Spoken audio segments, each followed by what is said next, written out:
जय भीम साथियों, जय भीम।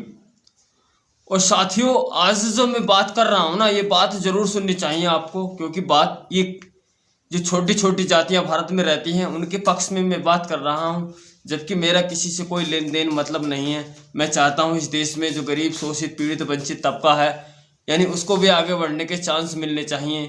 तो साथियों, इसी के विषय में मैं बात कर रहा हूँ। और बात कर रहा हूँ यानी संदीप चौधरी और मनोज रंजन त्रिपाठी, यानी इन दोनों पर। ये दोनों अपने चैनल पर बैठकर आखिर बसपा को कमज़ोर क्यों करने में लगे हैं? क्यों बहन जी के सत्ता नहीं चाहते ये लोग? क्यों नहीं चाहते कि बसपा की सत्ता आए? तो आखिर मैं इसी के बारे में आपको बताना चाहता हूँ कि ये लोग क्यों नहीं चाहते कि देश में बसपा की सरकार आए। साथियों, जब उत्तर प्रदेश में बसपा की सरकार आई थी एक बार, यानी 2007 से 12 तक जब सरकार चली थी बहन जी की, तो बहन जी ने एससी समाज के साथ साथ, एससी में 17 जातियां हैं, 22% वोट एससी का है, मगर उसको अकल नहीं है, उसको ज्ञान नहीं है, वो इधर उधर भाग जाता है, अन्य दलों के साथ चला जाता है। उसको ये पता नहीं कि असल में मेरा निज घर कौन सा है, मुझे कौन से घर में रहना चाहिए। और इन 17 जातियों के अलावा साथियों, भगवान, कुम्हार, गढ़ी, धीमर, माली, बहुत सारी ऐसी जातियां हैं जो आर्थिक स्थिति से आज भी कमज़ोर हैं, जिनमें 100% में यानी 10% लोग अमीर हैं। जो मैं इन जातियों की बात कर रहा हूँ ओबीसी समाज में, और 90 लोग आज भी गरीब हैं। और वो लोग गरीब क्यों हैं? क्योंकि इस देश में सत्ता नहीं आती बसपा की, और बसपा की सत्ता न आने के कारण ये लोग गरीब हैं। आज भी इनका लोग शोषण कर रहे हैं जाति के नाम पर।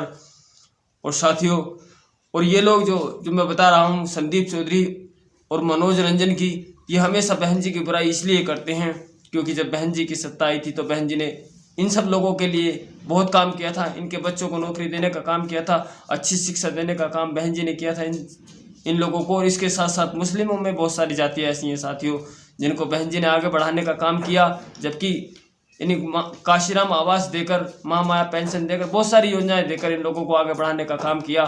तो साथियों, ये लोग ये सोचते हैं, आज ये जो मनोज त्रिपाठी है और ये संदीप चौधरी जो है, ये दोनों ईर्ष्यालु, मैं इनको ईर्ष्यालु कहूँगा, क्योंकि ये ईर्ष्या करते हैं उस गरीब समाज से जो आज भी पिछड़ा है, जो आज भी जिसको जिसकी हिस्सेदारी नहीं मिल रही, उसकी हकमारी हो रही है। ये लोग नहीं चाहते।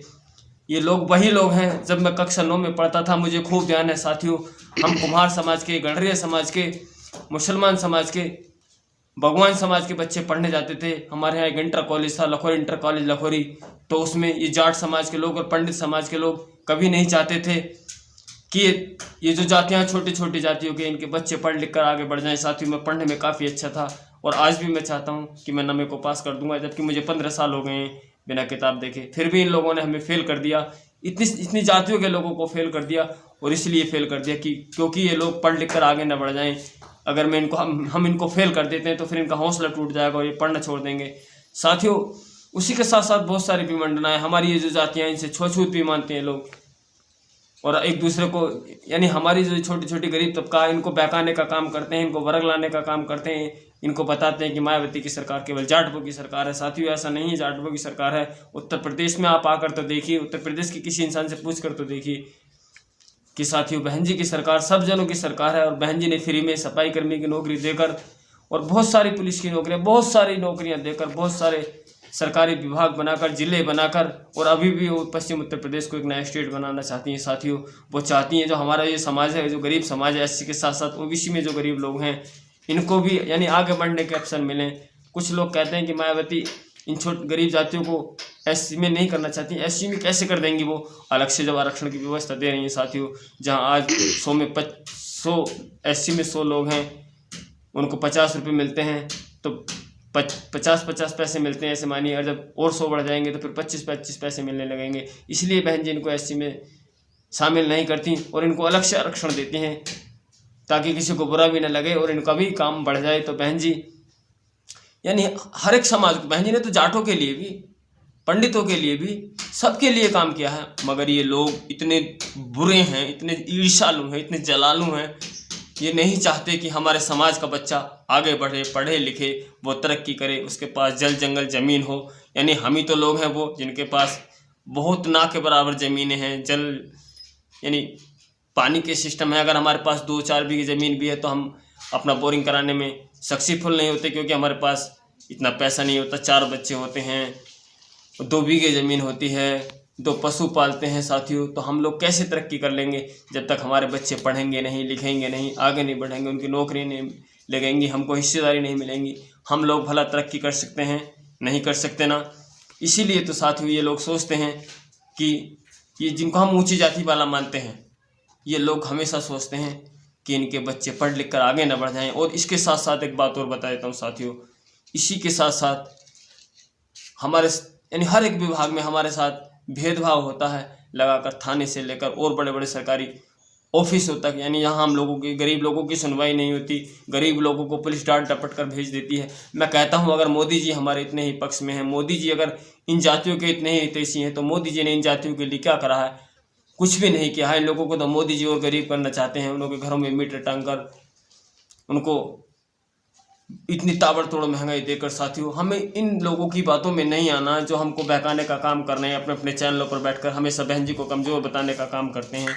हमें इनकी बातों में नहीं आना है, हमें अपना वोट हाथी को ही देना है। और इसीलिए देना है क्योंकि हम सब लोगों की तरक्की जो है वो हाथी से ही है। और हाथी की सत्ता आने पर ही साथियों हमारे साथ यानी न धर्म के आधार पर, न जाति के आधार पर हमारा शोषण नहीं होता। हमारी सुनवाई सबसे पहले होती है, गरीब समाजों की सुनवाई।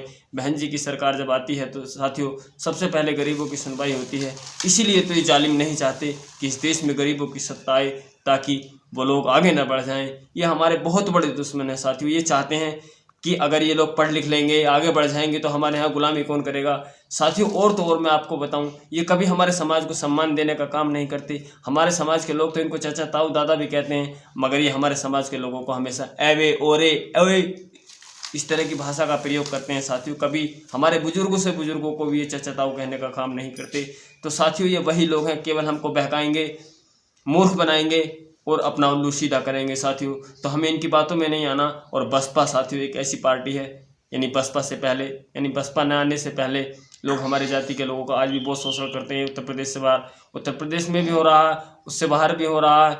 और साथियों इतना शोषण हमारे समाज का होता है। गरीब गरीब जो छोटी छोटी जातियाँ हैं, जिनको पानी पीने पर भी मार दिया जाता है, मटकी छूने पर भी मार दिया जाता है, घोड़े पर बैठने पर भी मार दिया जाता है, यह वही तो हमारा गरीब समाज है। ये सोचते हैं कि ये गरीब समाज के लोग कल हमारे यहाँ चमचागिरी करते थे, हमारे यहाँ गुलामी करते थे, अगर इनकी सत्ता आ गई तो फिर हमारे यहाँ गुलामी कौन करेगा। इसीलिए तो ये नहीं चाहते इस देश में कि बहुजनों का भला हो। तो साथियों हमें इनकी बातों में नहीं आना, हमें किसी की बातों में नहीं आना, चाहे कोई भी कुछ भी भौंकता रहे। हमें चिकना खड़ा बन जाना है और हमें अपना कीमती वोट 2024 में लोकसभा का और अपना वोट हाथी को देना है। बहन जी के हाथों को मजबूत करना है ताकि हमको हमारी हिस्सेदारी, भागीदारी फिर से मिल सके साथियों। और साथियों वीडियो काफ़ी लंबा हो चला है और इतना समय नहीं है, चलते हैं, अगली वीडियो में फिर मिलेंगे। जय भीम, जय भारत, जय हिंद। और हाँ साथियों, अगर आपने हमारे वीडियो को लाइक नहीं किया है तो वीडियो को लाइक करें और कमेंट जरूर करें साथियों।